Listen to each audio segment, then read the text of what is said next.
sétimo ano, tudo bem com vocês? Eu sou Viviane Santos e esse é o meu sinal. Sejam todos bem-vindos à aula de língua portuguesa, tá certo? Eu tô aqui na companhia de duas mulheres maravilhosas, mas antes de apresentá-las, eu vou me autodescrever para quem tá em casa pensando em acessibilidade, tá certo? Eu sou uma mulher negra, baixa, de cabelos escuros, cacheados, curtinhos aqui, tamanho do pescoço. Tenho olhos escuros, uso óculos arredondados. Estou em pé aqui diante da câmera e tem uma TV ao meu lado direito, onde passarão os slides da aula de hoje. Eu visto uma calça jeans e uma blusa laranja, tá certo?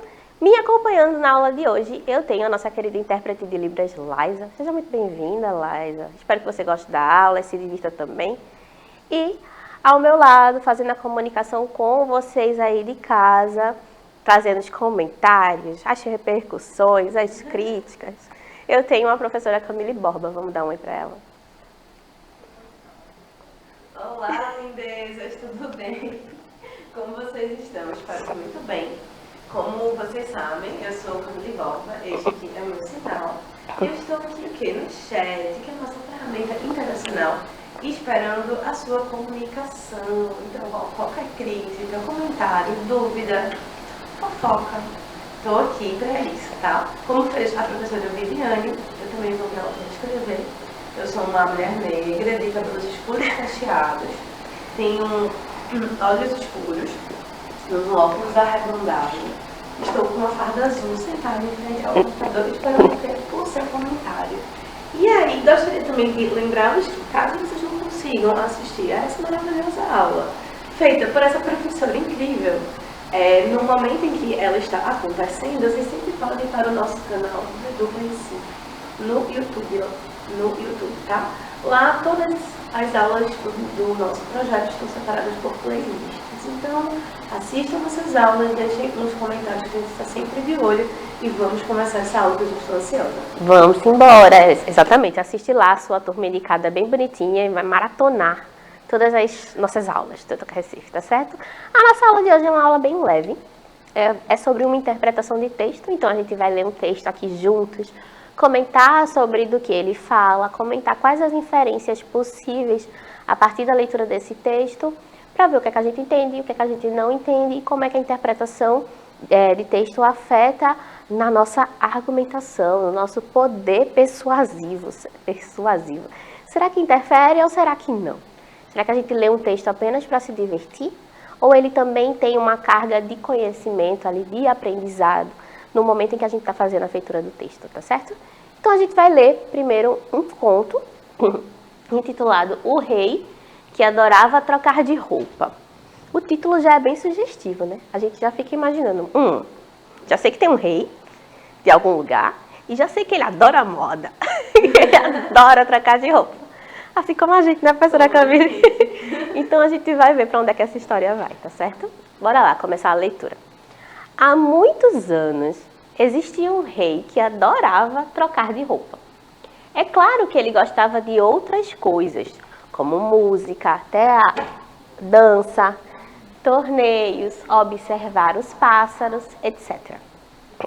Mas não havia nada que o fizesse mais feliz do que usar uma roupa nova. Estou imaginando que no Natal, no Réveillon, se esse rei comprava uma roupa nova, ele já ficava felicíssimo, né? Continuando. Ele não ligava muito para andar de carruagem real ou caçar raposas, mas fazia questão de ter uma roupa diferente para cada dia. Menina, esse rei é babado, viu? Porque ele é bem... Como é que se diz quando você é muito... Eu ia dizer amostrado, mas amostrado é como a gente entende. Ele é muito vaidoso. Imagina um look por dia, professora. Menina, que guarda-roupa é esse, né? Que guarda-roupa. E assim, ele vai na contramão da sustentabilidade, né? Não é legal. A gente precisa lembrar que esse consumo excessivo tem um impacto complicado no planeta. Então, assim, se este conto fosse hoje em dia, será que esse rei poderia ser tão assim? Né? Consumir tanto? Eu acho que a professora Vanessa ia dar uma bronca nele. Eu acho, tenho certeza. A não ser que as roupas fossem reutilizadas, doadas, né? Distribuídas para a comunidade do seu reino. Tudo é possível, né? Na ficção. Ele não ligava muito para andar de carruagem, essa parte a gente já leu, né? Ou caçar raposas, mas fazia questão de ter uma roupa diferente para cada dia. Em seu reino, havia muitos alfaiates e costureiras e ele passava grande parte do dia experimentando roupas novas. Alfaiates e costureiras são aqueles profissionais responsáveis por fazer roupas, né? Criar roupas, tá? Ficava horas em frente a um grande espelho, olhando-se e dizendo: muito bonito, gostei demais desse modelo. Adorável. Embora ele seja um pouquinho excêntrico, o rei é até adorável, né? Porque ele se empolga muito com a ideia de olhar no espelho e se admirar e perceber que gosta de si, né? A autoestima dele é bem positiva, né, professora Viviane? Então, embora ele seja um pouco consumista, pelo menos ele é seguro de si, né? Se gosta, isso é muito importante. É engraçado. É engraçado também que a relação aqui com a roupa, ela passa pelo consumo, mas não necessariamente pelo dinheiro, né? Isso. Porque ele contrata o alfaiate e a costureira para fazer as roupas, então ele tem a feitura acontecendo ali na casa dele, né? Ele não vai a uma loja comprar roupa, ele não passa por todo o processo de experimentar roupa. Ai, que horror! Continuando a história, ó. A vida no reino era alegre e feliz, pois o rei, sempre preocupado com suas roupas novas, nunca pensava em guerras em outros reinos. Com outros reis, na verdade, né? Muita gente de outros reinos vinha conhecer o lugar, famoso por sua calmaria e por sua tranquilidade.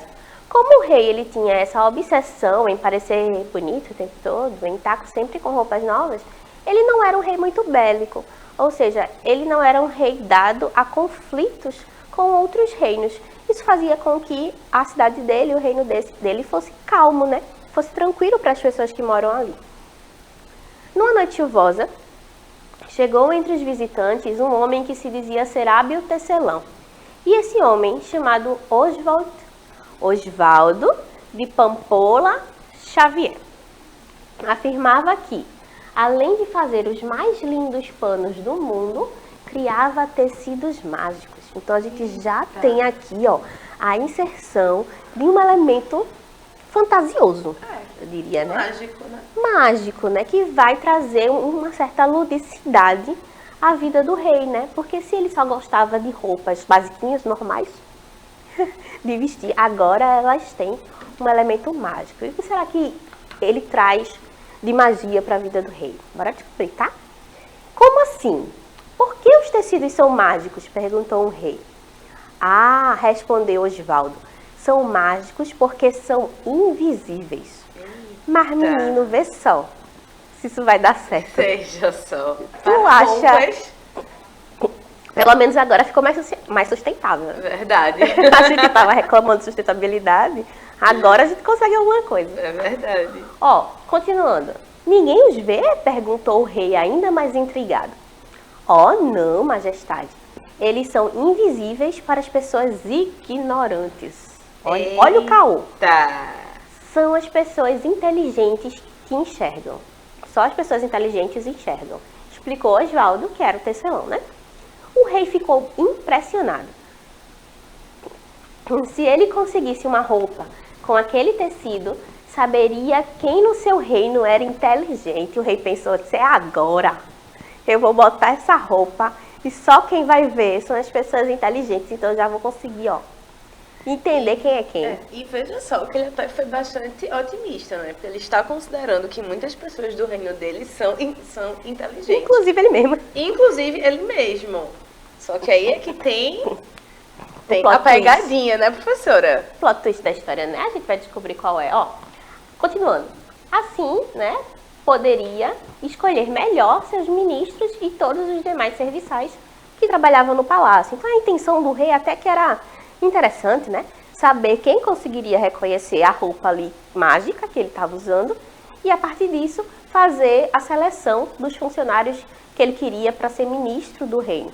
Em tese, para ajudá-lo a governar melhor o seu reino, né? Assim, mandou entregar a Osvaldo um saco cheio de moedas de ouro e construiu para ele um quarto de costura. Então, olha, Osvaldo, já que tu faz essas roupas mágicas, agora tu fica aí no teu cantinho, costura bem muito, que eu vou fazer o meu trabalho aqui e entender quem é inteligente e quem não é no meu reino. Bora continuar a história. Desculpa. Osvaldo ficava horas e horas mexendo nas máquinas. Andava para lá e para cá, mas ninguém conseguia ver nada que ele fazia. A essa altura dos acontecimentos, todos no reino já sabiam da novidade. O rei ia desfilar com uma roupa nova e mágica, invisível. Apenas as pessoas inteligentes poderiam enxergar tal maravilha. 5 dias se passaram e nada acontecia, nada de Osvaldo mostrar o trabalho dele. O ministro das Ciências, Dr. Einstein, Dr. Einstein, eu tenho uma referência aí boa, né? Foi então inspecionar o trabalho do tecelão. Chegou lá na porta de Osvaldo, bateu, né? E aí ele percebeu que ele não via nada. O texto continua assim: meu Deus, não vejo nada, pensou o ministro, mas não disse nenhuma palavra, pois todos o chamariam de burro. E aqui a gente tem o primeiro plot twist da história, porque o rei queria usar a roupa invisível justamente para saber quem era inteligente e quem não era. O que o rei não contava é que as pessoas começaram a mentir. O próprio ministro das Ciências, o Einstein, ele foi lá falar com o tecelão e ao invés de ele dizer a verdade, dizer que não estava vendo nenhuma roupa ali e ser considerado burro, ele decidiu mentir para ser considerado inteligente. Afinal, ele era ministro, né? Não queria deixar de ser ministro. Mas 8 dias se passaram e nada acontecia. O ministro da Matemática, o Dr. Pitágoras, de Samos, foi inspecionar o trabalho do tecelão. Já é o segundo ministro, né? A segunda pessoa importante do governo do rei. Chegando lá, ele disse: meu Deus, não vejo nada. Pensou o ministro da Matemática, mas não disse nenhuma palavra, pois todos o chamariam de burro. Então, assim como o ministro das Ciências, o ministro da Matemática também não quis confessar que não via a roupa invisível do rei, né? Continuando a história. Os coitados dos ministros chegavam o mais perto que podiam, fixavam os olhos, procuravam, mas nada, não viam nada, até porque não havia nada para se ver mesmo. Os dias continuavam passando, até que o rei pediu a todos os ministros e ao restante da corte que o acompanhasse ao quarto de costura. Queria ver com os próprios olhos o trabalho de Osvaldo Xavier. Quando entraram na sala, entre sedas e fios de ouro, estava o tecelão com absolutamente nada nas mãos. Pense num emprego bom desse caba. O caba é tecelão, não costura, não faz nada, ainda manda a história de que o seu tecido é enfeitiçado. Veja, ele é bom em quê, professora? Ele Em é quê? bom em quê? Em lábia. Em lábia, em persuasão e argumentar. Pois é. Em convencer que o seu ponto de vista aí está correto. Pois Ele é especialista em vender seu próprio peixe, digamos assim. Nosso produtor tá assim, ó. Exatamente, fazendo o quê? A conversinha fiada. Pala. A famosa pala, né? Vamos continuar a nossa história, ó. Todos os membros da corte olharam e ninguém viu coisa alguma. Aí já foi generalizado, né? Ninguém estava vendo nada. Porém, todo mundo começou a mentir. Todo mundo concordou com o rei. Porque ninguém queria parecer burro.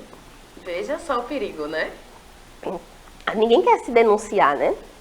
Sua roupa estará pronta amanhã, majestade, segundo o tecelão. E então poderá desfilar para o povo apreciar essa maravilha, disse o tecelão espertamente. O dia amanheceu como um lindo sol raiando por detrás das montanhas. Cartazes foram espalhados pelas ruas, anunciando a hora do desfile real. Mas veja só, esse rei também não é nada discreto, né? Espalhou cartazes pela cidade todinha dizendo que ele ia desfilar. O reino estava repleto de curiosos. Não havia nada mais importante a fazer naquele dia do que apreciar a roupa nova do rei. Eu confesso que se eu fosse desse reino, talvez eu tivesse ido também. Que eu gosto das informações privilegiadas. Não, e veja, o rei, ele chamou todo mundo por quê? Porque ele gosta de se mostrar. De mostrar suas roupas belas. Só que veja só, gente, veja só o buruçu que vai ser isso. O rei vai desfilar com roupas que ele mesmo não vê. Veja que autoconfiança, que autoestima.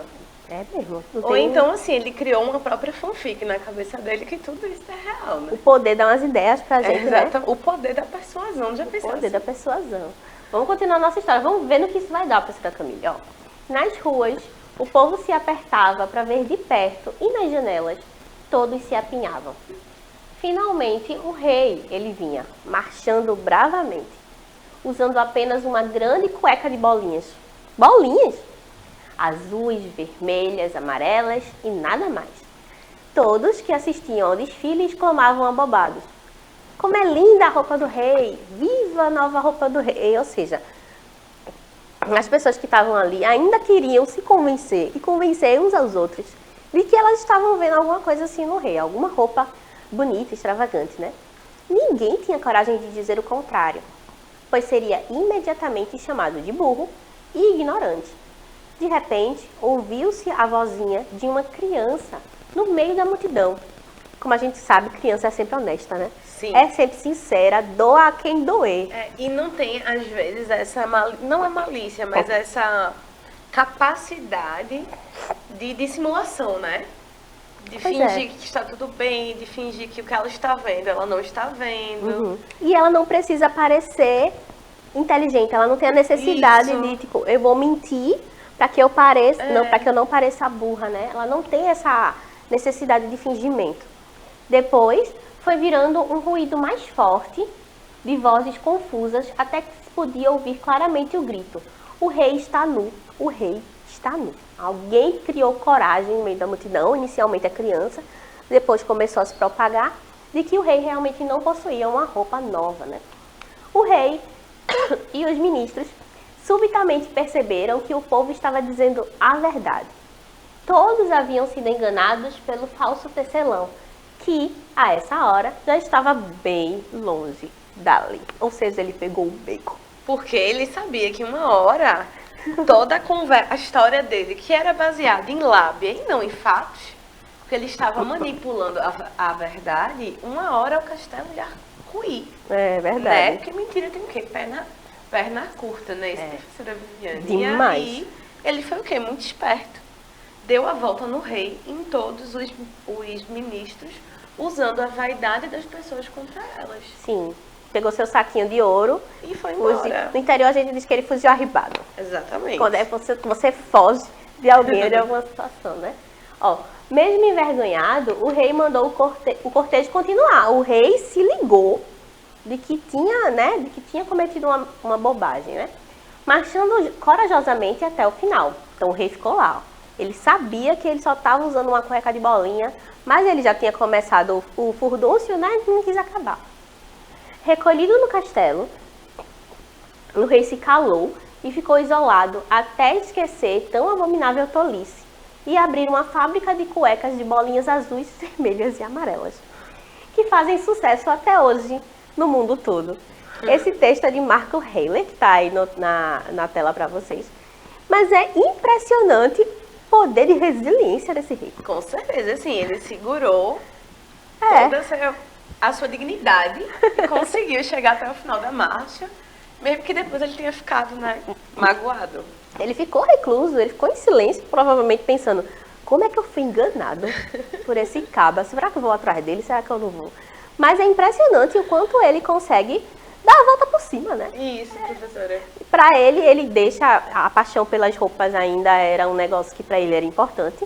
Então ele juntou o trauma com a necessidade e com o gosto pelas roupas e criou uma fábrica de cuecas de bolinha. Eu não sei se eu ia ter essa resiliência toda desse rei, não. Muito provavelmente eu ia me esconder dentro do meu quarto, pensar. Virar eremita. Muito provavelmente, né? Mas tá aí. E o que a gente pode inferir sobre esse texto? A gente já falou bastante, eu e a professora Camille, né, ao longo da leitura e da interpretação. Mas bora lá.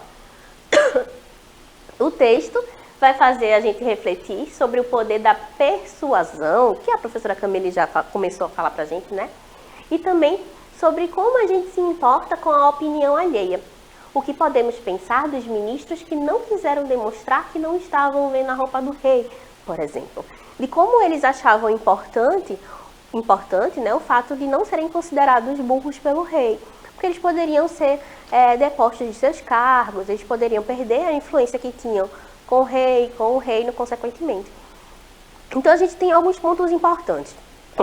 Primeiro, a persuasão e a capacidade de persuasão do tecelão, que é notável. Ele chega no reino que ele não conhece ninguém, ele observa que o rei tem uma obsessão com as roupas e ele utiliza essa obsessão com base na sua própria argumentação para ludibriar, para enganar, para mentir e para tirar proveito nesse rei.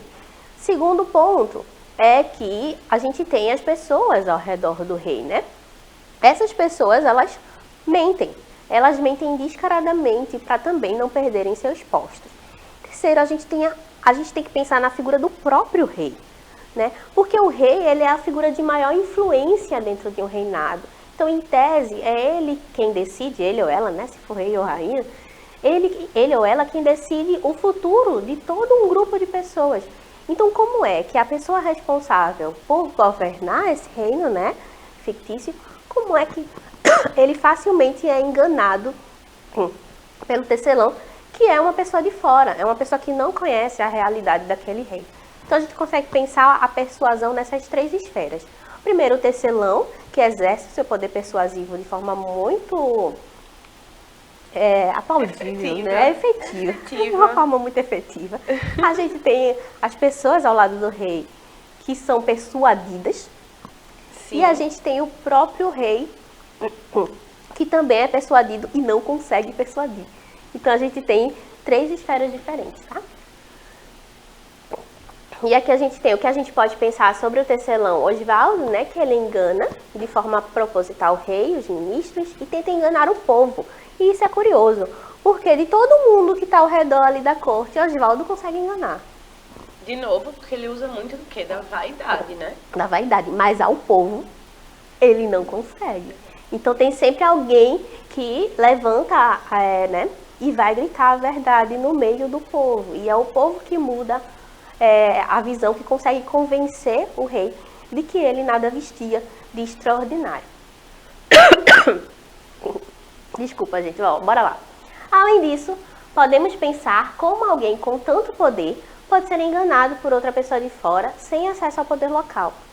E aqui eu queria perguntar para vocês aí em casa, que a gente consiga pensar quem tem mais poder nesse caso. O líder ingênuo de um povo ou uma pessoa sem poder, porém persuasiva? Qual é o elemento primordial aqui nessa narrativa? Porque o rei, ele tem poder efetivo.